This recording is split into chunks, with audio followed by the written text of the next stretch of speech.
பாருங்க, இயேசு சிலுவையில் அடிச்சிட்டாங்க, அவரும் மரிச்சிட்டாரு.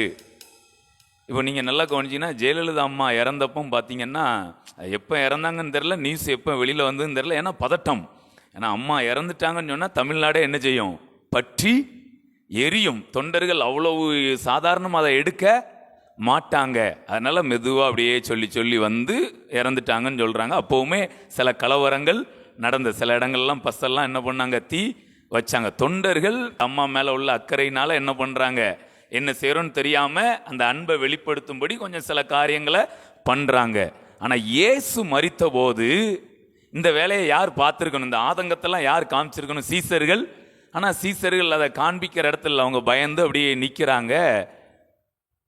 இப்போ பார்த்தீங்கன்னா ரொம்ப ஆச்சரியமான காரியம், பூமி அதிருது கையை தட்டி. இப்போ உலக பிரகாரமான தலைவர்களுக்காக தொண்டர்கள் வேலை பார்த்தாங்க, ஆனா இயேசுவுக்காக சிருஷ்டிப்பு வேலை பார்க்கு. பூமி அதிருது, திரைச்சீலை கிழியுது, சூரியன் வெளிச்சத்தை கொடுக்கல, கண்மலைகள் பிளக்குது, கல்லறைகள் திறவுண்டது, மரித்த பரிசுத்தவான்கள் உயிரோடு எழுந்திருந்தாங்க. நான் ஒரு காரியம் பாருங்களேன். அப்போ நான் இதை இப்படி மறுபடியும் ரிமைண்ட் பண்ணி இப்படி பேசும்போது ஒரு வார்த்தை வருது. அப்போ தேவ திட்டத்தில் இருக்கிறவங்களுக்காக நம்ம இதுவரைக்கும் என்ன சொல்லியிருந்தோம்னா, தூதர்களின் பணிவிடை உண்டுன்னு சொல்லிக்கிட்டே இருந்தோமா. எனக்கு நேத்தைக்கு ஒரு லைட் அடிக்குது. தேவ திட்டத்தில் இருக்கிறவங்களுக்காக தூதர்கள் மட்டும் கிடையாது. ஃபர்ஸ்ட் என்னன்னா தேவ கிருபை நமக்காக வேலை பார்க்கும் அப்படின்னு கிருபையை அதிகமாக பேசிக்கிட்டே இருந்தோம். அதுக்கப்புறம் ஒரு வெளிச்சம் வருது, இல்லை கிருபை தேவ கிருபை மட்டும் கிடையாது, மனுஷ தயவும் வேலை பார்க்கு. கையத்தை எங்க கிருபையும் நம்மள ரிசல்ட்டை கொடுத்துருக்கு, தயவும் நம்மளில் ரிசல்ட்டை கொடுத்துருக்கு. அதுக்கப்புறம் அப்படி பேசிட்டு இருந்தோம். பிறகுதான் ஒரு நாள் தூதர்களை குறித்த வெளிப்பாடு கொடுக்குறாரு. தூதர்களை குறித்து பேச ஆரம்பித்தோம். இப்போ இந்த குட் ஃப்ரைடேல இருந்து உங்களுக்கு எனக்கு ஆண்டவர் ஒன்றை காண்பிக்கிறார். உங்களுக்காக இது எல்லாத்துக்கும் அப்பாற்பட்டு சிருஷ்டிப்புகள் உங்களுக்காக வேலை பார்க்கும். குமுறும், அதிரும், கையை தட்டி. இது வெறும் வார்த்தை கிடையாது, இது வெளிச்சம், இது வெளிப்பாடு. கையை தட்டி இது ஒரு அபிஷேகமாய் சொல்லுங்க பாப்போம். எனக்காக தேவ கிருபை வேலை பார்க்கும், எனக்காக மனுஷ தயவு வேலை பார்க்கும், எனக்காக தூதர்கள் வேலை பார்ப்பாங்க. கடைசியா எனக்காக சிருஷ்டிப்புகள் வேலை பார்க்கும். இயேசுக்காக பூமி அதிர்ந்தது. கையை தட்டி பிரைஸ் காட். இயேசுக்காக பூமி அதிர்ந்தது. ஹல்லேலூயா. எங்க உங்களுக்காக பூமி அதிருங்க. இதை நான் அப்படி சொல்லிக்கிட்டே இருக்கேன். நான் ஏற்கனவே ஆரம்பத்தில் ப்ரேயர் பண்ணும்போது யோனத்தானை குறித்து சொல்லியிருந்தேன். யோனத்தான் ஒரு வார்த்தை சொன்னார், அநேகம் பேரை கொண்டாகிலும் கொஞ்சம் பேரை கொண்டாகிலும் ரட்சிப்பதற்கு கர்த்தருக்கு தடையில்லை. சாமுவேல் 14ஆம் அதிகாரம் எப்படி கனெக்ட் ஆகுது பாருங்க, இயேசுவுக்கும் யோனத்தானுக்கும். ஆண்டவர் நம்ம ஒன்று சொல்லும்போது அதை உறுதிப்படுத்துறாரு. அங்கே 2 பேர் தான் இருக்காங்க. ஆனால் பெலிஸ்தருடைய பாளையம் கடற்கரை மணலத்தனையான ஜனங்களால் நிரம்பி 30,000 ரதங்கள், 6,000 குதிரை வீரர்கள், இப்படிலாம் நிரம்பி இருக்கு. இவங்க 2 பேர் தான் இருக்கிறாங்க. அப்போதான் சொல்றாரு, அந்த வசனம் போடுங்க, ஒருவேளை 6வது வசனம் பாருங்க, நல்லா கவனிங்க. யோனத்தான் தன் ஆயுததாரிய வாலிபனை நோக்கி, விருத்த சேதனம் இல்லாதவருடைய அந்த தானியத்திற்கு போவோம் வா. இதை சொல்லும் போது எப்படி இருக்குன்னா ரொம்ப தைரியமா வா, அந்த விருத்த சேதனம் இல்லாத பாளையத்துக்கு என்ன செய்வோம், போவோம் அப்படின்னு தைரியமா சொல்ற மாதிரி தான் இருக்கு. ஆனா அவர் தைரியமெல்லாம் சொல்லலை. இப்ப பாருங்க, அடுத்து என்ன வார்த்தை சொல்றார், எல்லாரும் வாசிங்க. அதுக்கு அடுத்து சத்தமா என்னங்க, கண்டிப்பா ஆண்டவர் செய்வார்னு சொல்ல வேண்டியதானே. அப்போ யோனத்தானுக்கு ஒரு பக்கம் தேவனை பார்க்கும்போது தைரியம் இருக்கு, ஆனா சூழ்நிலையை பார்க்கும்போது தயக்கம் இருக்கு. நான் நேத்தைக்கு ஒரு டைட்டில் கொடுத்தேன். என்ன டைட்டில்னா, தயக்கத்துடன் கூடிய தைரியம். கையை தட்டுங்க. எனக்கு கொஞ்சம் ரியலாவே போவோமே, ரொம்ப அப்படியே எங்கேயோ போற மாதிரி இல்லாம சூழ்நிலையோட போவோம். நான் சொல்றேன், சில நேரம் நமக்கு சில நேரம் பார்த்தீங்கன்னா ரொம்ப தைரியமா இருக்கும், சில நேரம் அப்படி தனி தைரியம் தயக்கம் இருக்கும், ஆனா அந்த ஒரு பக்கம் தைரியமும்.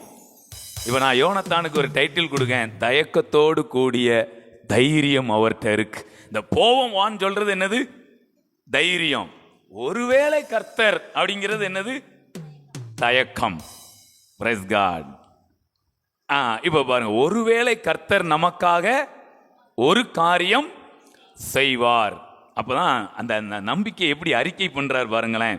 ஏன்னா ஒரு சூழ்நிலை என்னன்னா, அவர் கூட ஒருத்தன் தான் இருக்கான், அந்த ஒருத்தனை கூட்டிட்டு தான் போகணும். இப்போ அதான் அந்த சூழ்நிலை அப்படியே சொல்றாரு. அநேகம் பேரை கொண்டாகிலும், ஏன்னா சில நேரம் அநேகம் பேரை கொண்டு யுத்தம் பண்ணி இருந்திருக்கலாம். அடுத்து சொல்றாரு, இப்ப இருக்க சூழ்நிலையை வச்சு சொல்றாரு, கொஞ்சம் பேரை கொண்டாகிலும் ரட்சிக்க. இவன் நான் போனேன்னா என்ன நடக்குன்னு தெரியாது, ஆனா கர்த்தர் என் கூட வந்தார்னா ரட்சிக்க கர்த்தருக்கு தடை இல்லை. அநேகம் பேரை கொண்டாகிலும் கொஞ்சம் பேரை கொண்டாகிலும் ரட்சிக்க கர்த்தருக்கு. தயக்கத்தோடு கூடிய தைரியத்தை ரொம்ப தைரியமா அறிக்கை பண்ணி இருக்கிறாரு. Praise God. இப்போ இப்படி வந்துட்டா அதுக்கப்புறம் பாருங்க, அந்த இடம் வாங்க. இப்போ இவங்க 2 பேர் தான் யுத்தத்துக்கு போறாங்க.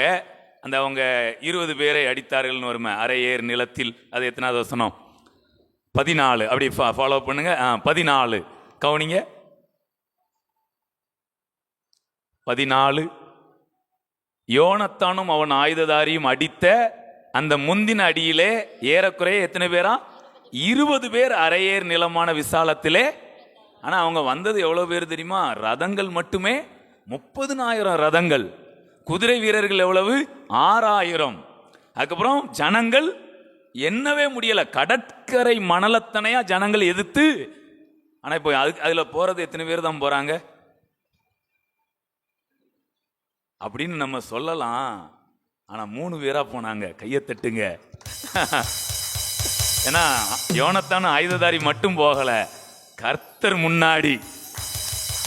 சாத்ராக் மேஷாக் ஆபேத்நேகோ 3 பேர் அக்கினிக்குள்ள இல்ல, 4 பேரு. கையை தட்டி நல்லா பிரைஸ் காட், ஹalleluya.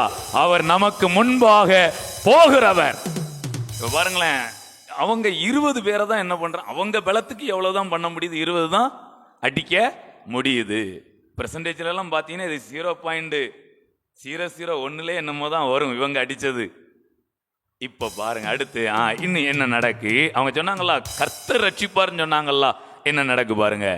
அப்பொழுது பாளையத்திலும் வெளியிலும் சகல ஜனங்களிலும் பயங்கரம் உண்டாகி தானியம் இருந்தவர்களும் கொள்ளையிட போன தண்டில் உள்ளவர்களும் கூட திகில் அடைந்தார்கள். யாரு? பெலிஸ்தர் திகில் அடைந்தார்கள். அதுக்கு காரணம் என்ன? கையை தட்டுங்க. பூமி அதிர்ந்தது. ஏங்க அதான் அந்த பூமி அதிர்ச்சினாலே நம்ம நெகட்டிவா தானே நினைப்போம். இன்னைக்கு நான் சொல்லட்டா, இயேசுவின் மரணத்தின் வல்லமை பூமி அதிர்ச்சியையும் பாசிட்டிவா கொண்டு வருது. எங்க பூமி அதிர்ந்தா கூட அது உங்களுக்கு நன்மையா தான் முடியும். இப்போ இயேசு அங்க மரித்து இருக்கிறாரு, பூமி அதிர்ந்துச்சு. நன்மையா முடிஞ்சதா தீமையா முடிஞ்சா? அங்க இருக்க சேவகர்கள் 100க்கு அதிபதிலாம் இயேசு சிலுவையில் அடிச்சாங்க, பூமி அதிர்ந்துச்சு, பூமி பிளந்துச்சு. உள்ள போயிட்டாங்களா? உள்ள போனாங்க, கிறிஸ்துவுக்குள்ள போனாங்க, ராஜ்யத்துக்குள்ள. கையை தட்டி ஹல்லேலூயா, பிரைஸ் காட். அடுத்து இப்ப இங்க பூமி அதிர்ந்தது. இப்போ யோனத்தானுக்கும் ஆயுததாரிக்கு ஏதாவது பிரச்சனையா? இல்ல, அவங்களுக்கு வெற்றி உண்டாகுது. Praise God. பாருங்களேன், அப்போ பூமி அதிர்ந்தது. இயேசு மரித்த போது பூமி அதிர்ந்தது. அந்த பூமி அதிர்ந்ததுனால ரிசல்ட் என்ன? இயேசு அந்த சிலுவையில தொங்கினப்போ மரித்தப்போ ரிசல்ட் என்ன? மெய்யாகவே இவர் தேவனுடைய குமாரன் அப்படின்னு 100க்கு அதிபதியும் கூட இருந்த அத்தனை சேவகரும் சொன்னார்கள். ரிசல்ட் இப்ப இங்க பூமி அதிர்ந்ததுனால என்ன உண்டாச்சு? யோனத்தானும் ஆயுததாரியும் ஜெயித்தார்கள். அவ்வளோ பெரிய பெலிஸ்தரின் படையை அவர் 2 பேரா நின்று தேவனுடைய துணையோடு ஜெயித்தார்கள். ஸோ நான் உங்களுக்கு சொல்றேன், வரக்கூடிய நாட்களில் நீங்க தேவதூதருடைய பணிவிடையை மட்டுமல்ல, இந்த மாதிரி சிருஷ்டிப்புகள் குமுறுகிறதையும் நீங்கள் பார்ப்பீர்கள், சிருஷ்டிப்புகள் அதிருகிறதையும் நீங்கள் பார்ப்பீர்கள். உங்களுக்காக சிருஷ்டிப்புகள் வேலை செய்யும். கையை தட்டி. இது ஏதோ நான் உங்களை என்கரேஜ் பண்ணதுக்கு சொல்லல, இது வெளிச்சம், இது வெளிப்பாடு. Hallelujah, praise God. பூமி அதிர்ச்சியினால் ஆண்டவர் கிரியை செய்கிறார். Praise God. நம்பிக்கை வருதா?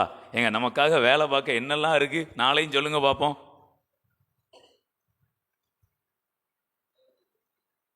ஆர்டரா வாங்க பார்ப்போம்.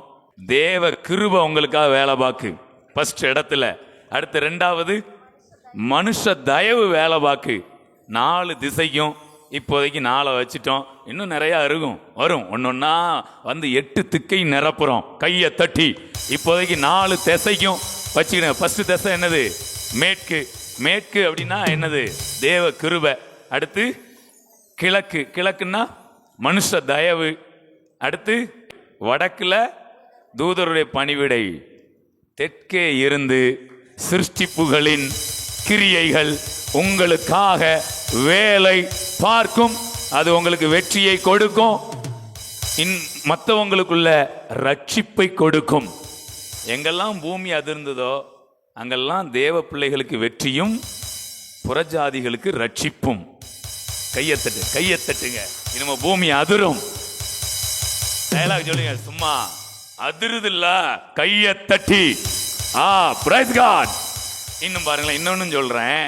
பவுலும் சீலாவும் பாடி துதித்து ஜெபித்த போது அதையும் எடுங்க. எப்படி கனெக்ட் ஆகுது பாரு. நான் இது வரைக்கும் 2 தான் சொன்னேன், இன்னைக்கு 3வது வருது. அதாவது வெள்ளிக்கிழமை ஒரு பூமி எதிர்ச்சி, சனிக்கிழமை அதாவது இயேசுவோடு நடந்த பூமி எதிர்ச்சி, சனிக்கிழமை யோனத்தானோடு நடந்த பூமி எதிர்ச்சி, ஞாயிற்றுக்கிழமை பவுலு சீலாவோடு நடந்த பூமி அதிர்ச்சி. நடுராத்திரியிலே பவுலும் சீலாவும் ஜெபம் பண்ணி தேவனை துதித்து பாடினார்கள். காவலில் வைக்கப்பட்டவர்கள் அதை கேட்டுக்கொண்டிருந்தார்கள். சடிதியிலே சிறைச்சாலையின் அஸ்திவாரங்கள் அசையும்படியாக பூமி. கையை தட்டுங்க. இந்த 3 நாள் ஒரு ஸ்பெஷல் மீட்டிங் மாதிரி ஒரு தலைப்பை கொடுக்கிறாரு. பூமி அதிரும். என் திட்டத்துக்காக நிக்கிற பிள்ளைங்களுக்கு, என் கூட நிக்கிற பிள்ளைங்களுக்காக பூமி அதிரும். தீமைக்காக அல்ல, நன்மைக்கு ஏதுவாய் பூமி அதிரும். நீங்க ஒரு மைண்ட் எடுத்த பூமி அதிர்ச்சினாலே இது வரைக்கும் நமக்கு இழப்புகள் தானே நினைவு வரும். இனிமே பூமி அதிர்ச்சின்னா உங்களுக்கு உயிர் மீட்சி, ரட்சிப்பு, வெற்றி நினைவுக்கு வரணும். கையை தட்டி நம்ம பேசும்போதே தேவனுடைய நன்மைகள் இந்த உலகத்தை நிரப்புவதாக. ஹல்லேலூயா. ஏங்க, ஒரு பூமி அதிர்ச்சியை மட்டும் நம்ம இப்படி பேசினா பரவாயில்ல, எத்தனை பூமி அதிர்ச்சியை பேசியாச்சு. ஏங்க, ஒருவேளை தீமையா எத்தனையோ பூமி அதிர்ச்சி நடந்திருக்கு, இருக்கட்டும். ஆனா இப்ப நம்ம பேசுற அந்த 3 பூமி அதிர்ச்சி அத்தனை தீமையான பூமி அதிர்ச்சியையும் விழுங்குகிறது. Price God. ஆரோனுடைய கோல் எகிப்தின் மந்திரவாதியின் கோலை விழுங்கினது போல இப்ப நம்ம பேசுகிற இந்த சத்தியம் தீமைக்கு ஏதுவாய் இருக்கிற அத்தனை பூமி அதிர்ச்சிகளையும் அது விழுங்குகிறதா இருக்கிறது. கையை தட்டி ஒரு அபிஷேகமாய். Price God. இது எப்படி இருக்கு பாருங்களேன். எங்க இதெல்லாம் வாழ்க்கையோடு கலந்து இருக்கிற காரியங்கள். அதனால நீங்க கலங்க வேண்டாம். Praise God. எப்பவுமே பாட்டை கொஞ்சம் மாற்றி பாடுறதுல நமக்கு ஆண்டவர் ஏதாவது கொடுத்துக்கிட்டே இருப்பார். இப்போ பாருங்க, உங்க ஊழியம். அடுத்த லைன் என்னது? அது கொஞ்சம் சத்தமா சொல்லுங்க. நானேன் கலங்கனும், அழைச்சது நீங்க, நடத்தி செல்வீங்க. உங்க ஊழியம் நானேன் கலங்கனும், நடத்தி திட்டங்கள் தருபவரும் நீர்தானையா, செயல்படுத்தி மகிழ்பவரும் நீர்தானையா.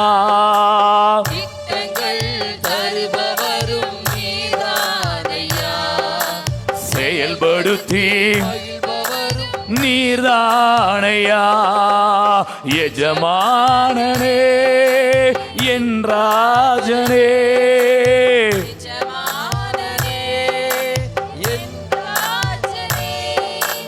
எஜமானன் நீர் இருக்க வேலைக்காரனுக்கு, எஜமானன் வேலைக்காரனுக்கு ஏன் கவலை.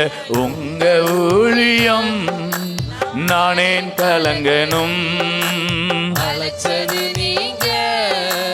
நடத்தி செல்வீங்க. பவுலும் சீலாவும்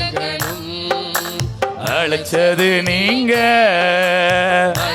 செல்வீங்க.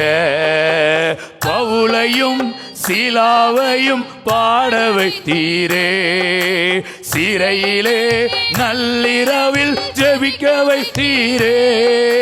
பவுலையும் சீலாவையும், இப்ப நான் தான் பவுலு, நீங்க தான் சீலா. நல்லா ஜெபிக்க வைத்தீரே. பூமி அதிர்ந்தது, கட்டுகள் உடைந்தது, பூமி அதிர்ந்தது, கட்டுகள் உடைந்தது. காக்கும் தெய்வம் கவலை பயம், காக்கும் தெய்வம் கவலை பயம் எனக்கு எதற்கு? உங்க ஊழியம் நானேன் கலங்கனும். அழைச்சது நீங்க, நல்லா கையை தட்டி செல்வீங்க. உங்க ஊழியம் கலங்கனும். அழைச்சது நீங்க செல்வீங்க. இப்ப இந்த பாட்டை அப்படியே பாடிக்கிட்டே இருப்போமா? டக்குன்னு ஆண்டவர் உணர்த்துறாரு. இப்போ நம்ம உங்கள் ஊழியம் நான் ஏன் கலங்கணும் கலங்கணும்னு, இந்த கலங்கணுங்கிற வார்த்தையே நெகட்டிவ் தானே. அதான் நமக்கு ஆண்டவர் அப்படியே ஒரு நாள் இந்த பாட்டை நான் அப்படியே நினச்சிட்டே இருந்தப்போ அப்போ அதை கொஞ்சம் அப்படி மாற்றி பாட வைக்கிறாரு. எப்படின்னா இப்போ பாடுறேன் கவனிங்க, அடுத்து சேர்ந்து நல்லா உற்சாகமாக பாடணும். உங்கள் ஊழியம் நான் தான் கலக்கணும். கையை தட்டுங்க வேற மாதிரி. ஏன்னா இப்படியே பாடலாம், இது ஒரு பக்கம் ஒரு இடைவெளி வரைக்கும் ஓகே, இப்படி பாடுங்க. ஏன்னா அந்த கலங்கணும்னாலே நம்ம நல்லா இருந்தா கூட அப்படியே கொஞ்சம் கலங்கடிச்சிரும். இப்ப இதை பாடி பாருங்க. உங்க ஊழியம் நானேன் கலங்கணும். இது கேள்வி தானே வருது, ஆனா அப்படி பண்ணா எப்படி இருக்கு? உங்க ஊழியம் நான் தான் கலக்கணும். இப்படி கலக்கணுங்கிற வார்த்தை எங்க பைபிள்ல இருக்கா? உலகத்தை கலக்குகிறவர்கள் ஊத்துமலைக்கும் நீங்களும் நானும் கலங்குறவங்க கிடையாது, கலக்குறவங்க. கையை தட்டி பிரைஸ் காட்.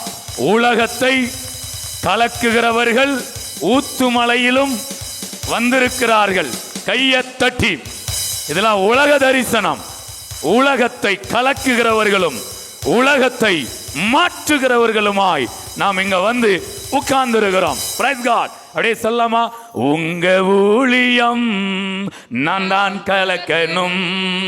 அழைச்சது நீங்க செல்வீங்க. ஏய் நான் தான் கலக்கணும். வசனம் நடத்தி செல்வீங்க. திட்டங்கள் தருபவரும் நீரானையா, செயல்படுத்தி மகிழ்பவரும் நீரானையா. நீரானையா, செயல்படுத்தி மகிழ்பவரும் நீரானையா. எஜமானனே என்றாஜனே, எல்லாரும் உற்சாகமாய் எஜமானன் நீர் இருக்க வேலைக்காரனுக்கு, எஜமானன் நீர் இருக்க வேலைக்காரனுக்கு. உங்க ஊழியம் நான் தான் கலக்கணும். நல்லா உற்சாகமாய் நடத்தி வீங்க.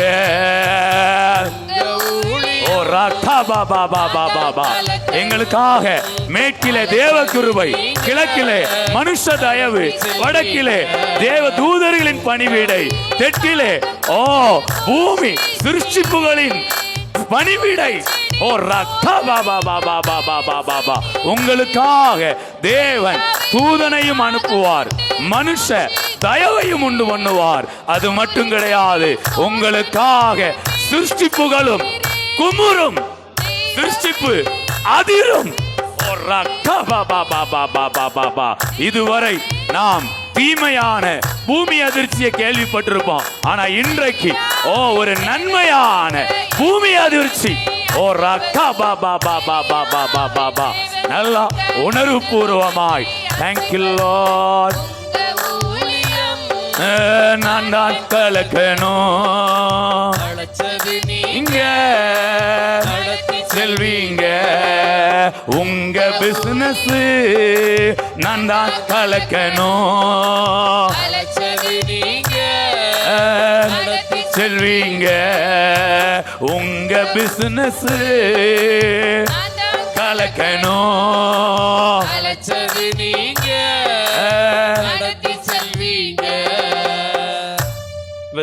இந்த கலக்கத்துல இருந்தும் பாடலாம்.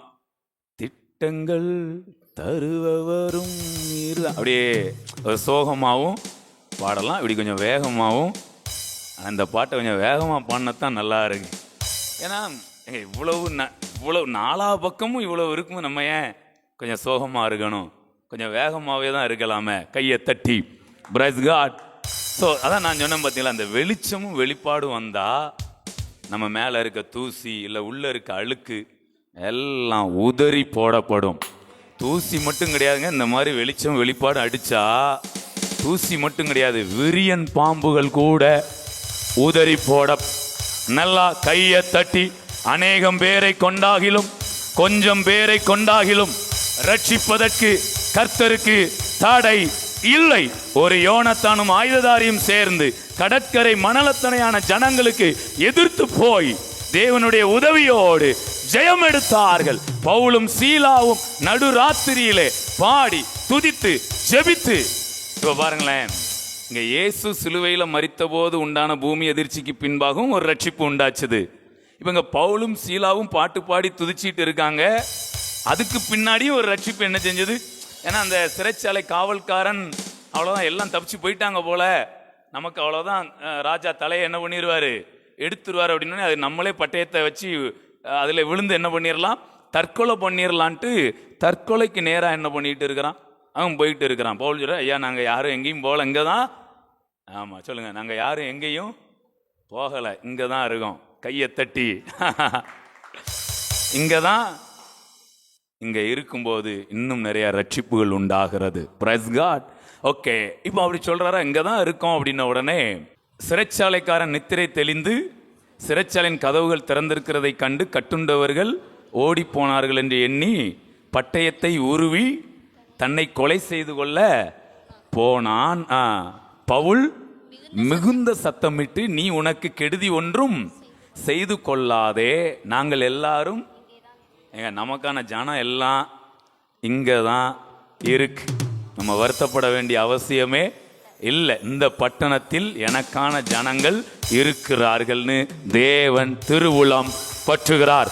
நம்ம ஊத்துமலையில் இருந்தே நம்ம நினைப்போம், சரி வெளியில இருந்து நிறைய பேர் வருவாங்க அப்படின்னு, அதெல்லாம் இருக்கட்டும், வரட்டும். ஆனால் வெளியில இருந்து ஆட்கள் வர்றதுக்கு முன்னாடி நம்ம ஊத்துமலையில் இருந்தே ஜனங்கள் உள்ள வருவார்கள். கையை தட்டி பிரைஸ் காட். நாங்கள் எல்லாரும் இங்கே தான். அடுத்து ஆனால் பார்த்தா எல்லாம் ஓடி போயிட்டாங்க போல அப்படிங்கிற மாதிரி தான் தெரியும், வெறுமனே தெரியும். ஆனால் இங்கே தான், அதான் வெளிச்சம் வரணும். ஏன்னா பூமி ஒழுங்கின்மையும் வெறுமையுமாய், அப்போ கதவுலாம் திறந்திருந்தோன்னே அப்போ சிறைச்சாலை வெறுமையா ஆயிற்று, எல்லாரும் ஓடி போயிட்டாங்க போல அப்படின்னு ஒரு பயத்தில் தான் என்ன பண்ணுறான், குத்தி கொள்ள. அவர் சொல்கிறாரு, ஐயா நாங்கள் எல்லாரும் இங்கே தான் இருக்கோம். அப்பொழுது அவன் கையை தட்டுங்க, நீ தீபம் தான், கையை தட்டி தீபம் விளக்கை கொளுத்தி வெளிச்சம் உண்டாக கடவுது என்றார். கையை தட்டி இதுவரை இல்லாத ஒரு தீபம் உண்டாகிறது. ஏன்னா நல்ல கவனிய, பவுலு வார்த்தையால சொல்றாரு, ஐயா நாங்க எல்லாம் இங்க தான் இருக்கோம். ஆனா அது அவனால என்ன பண்ண முடியல, நம்ப, ஏன்னா உறுதிப்படுத்தணும்ல. இது எவனாவது நம்மளை ஏமாத்திர, எங்க வெளிச்சமும் வெளிப்பாடும் இல்லைன்னா நீங்கள் ஏமாந்து போவீர்கள். பிசாசு என்னத்தையாவது ஒன்று சொல்லி என்ன பண்ணிடுறோம். அவன் பாருங்களேன் எவ்வளோ விவரமாக சொல்கிறான், சொல்கிறதெல்லாம் நம்ப, அவன் வயசில் வேற யாராவது என்ன பண்ணலாம், பேசலாம் அப்படின்னு சொல்லிட்டு தீபங்களை கொண்டு வர சொல்லி. இந்த தீபம் எதுக்கு அடையாளம் தெரியுமா, வெளிச்சத்துக்கு அடையாளம். கையை தட்டி, உம்முடைய வசனம் என் கால்களுக்கு தீபமும் என் பாதைக்கு. அப்போ நீங்கள் நானும் என்ன செய்யணும் தெரியுமா, ஏதாவது டவுட்டு, குழப்பம், கேள்வி, பிரச்சனை, வருத்தம், பயம் வந்தா உடனே நீங்க என்ன சொல்லணும் தெரியுமா, அந்த தீபத்தை கொண்டு வாங்க, கையை தட்டுங்க, அந்த தங்கத்தை கொண்டு வாங்க அப்படின்ன மாதிரி. தீபத்தை கொண்டு வாங்கன்னா என்ன அர்த்தம், சின்ன பிள்ளைங்க, தீபத்தை கொண்டு வாங்கன்னா என்ன அர்த்தம், பைபிளை கொண்டு வாங்கன்னு அர்த்தம். வசனத்தை வாசிங்க, கையை தட்டுங்க. எங்க தீபம் வருதோ காரியங்கள் உறுதிப்படுத்தப்படும், காரியங்கள் சுதந்திரிக்கப்படும், காரியம் மாறுதலாய் நடக்கும். Praise God. அந்த இடம் எப்படி இருக்கு பாருங்க. அப்பொழுது அவன் தீபங்களை கொண்டு வர சொல்லி உள்ளே ஓடி நடுநடுங்கி பவுலுக்கும் சீலாவுக்கும் முன்பாக விழுந்து அவர்களை வெளியே அழைத்து வந்து, ஆண்டவன்மாரே, ரட்சிக்கப்படுவதற்கு நான் என்ன செய்ய வேண்டும் என்றான். அடுத்து அதற்கு அவர்கள், கர்த்தராகிய இயேசு கிறிஸ்துவை விசுவாசி, அப்பொழுது நீயும் உன் வீட்டாரும் ரட்சிக்கப்படுவீர்கள் என்று சொல்லி அவனுக்கும் அவன் வீட்டில் இருந்த யாவருக்கும் கர்த்தருடைய வசனத்தை போதித்தார்கள். மேலும் ராத்திரியில் அந்நேரத்திலே தானே அவன் அவர்களை அழைத்து கொண்டு போய் அவருடைய காயங்களை கழுவினான். எவ்வளோ ஃபாஸ்டா வேலை நடக்கு பார்த்தீங்களா? எப்படி இருக்கு பாருங்க. ராத்திரியில் அந்நேரத்திலே தானே அவன் அவர்களை அழைத்து கொண்டு போய் அவருடைய காயங்களை கழுவினான். அவனும் அவனுடையவர்கள் அனைவரும் உடனே ஞானஸ்நானம். பூமி அதிர்ச்சிக்கு பின்பாக பெரிய ரட்சிப்பு என்ன செய்யுது? ஸோ நான் நம்புகிறேன், இன்றைக்கு நம்முடைய சபையில் நம்ம ஆராதிக்க போகிறோம், ஒரு அதிர்வு உண்டாகுது.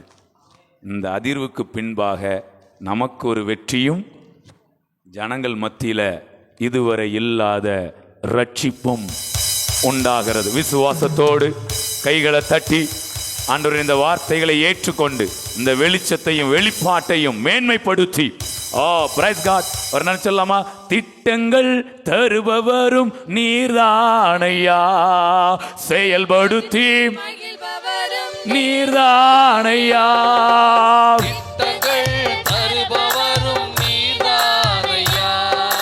செயல்படுத்தி மகிழ்பவரும் நீர்தானையா, எஜமானனே என் ராஜனே, எஜமானனே என் ராஜனே, எஜமான நீர் இருக்க, எஜமானன் வேலைக்காரனுக்கு உங்க ஊழியம் நான் தான் கலக்கணும், நடத்தி செல்வீங்க, நான் தான் கலக்கணும், நடத்தி செல்வீங்க. பவுலையும் சீலாவையும் பாட வைத்தீரே, சிறையிலே நள்ளிரவில் துதிக்க வைத்தீரே. பவுலையும் சீலாவையும் உற்சாகமா சிறையிலே நள்ளிரவில் ஜெபிக்க வைத்தீரே. பூமி அதிர்ந்தது, கட்டுகள் உடைந்தது, பூமி அதிர்ந்தது, நல்லா காக்கும் தெய்வம் நீர் இருக்க கவலை பயம் எனக்கு, காக்கும் தெய்வம் நீர் இருக்க கவலை பயம் எனக்கு, உங்க ஊழியம் நான் தான் கலக்கணும், அழைச்சது நீங்க நடத்தி செல்வீங்க, ஊழியம் நான் தான் கலக்கணும், அழைச்சது நீங்க நடத்தி செல்வீங்க, உங்க ஊழியம் நான் தான் கலக்கணும், அழைச்சது நீங்க நடத்தி செல்வீங்க.